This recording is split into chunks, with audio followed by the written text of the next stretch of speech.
Welcome to the Slop Temple. We pray this video helps.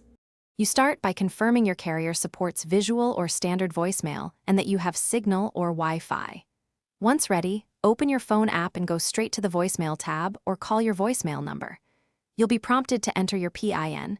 If you don't have one, choose Setup Now. Make sure to listen for prompts. These guide the initial configuration. Once you enter a PIN, you're ready to move into greeting and forwarding options. Now you'll configure the greeting and voicemail settings. Tap Change Greeting, then record new greeting and speak clearly, keeping it professional and brief. Press Save when satisfied.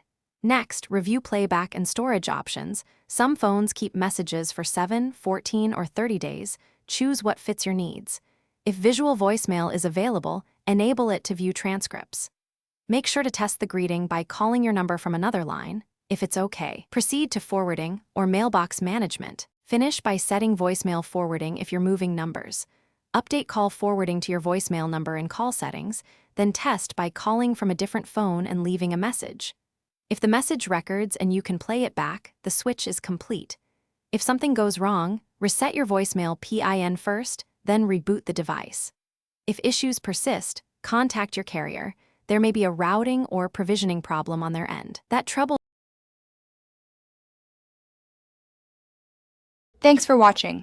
Consider subscribing if we helped you.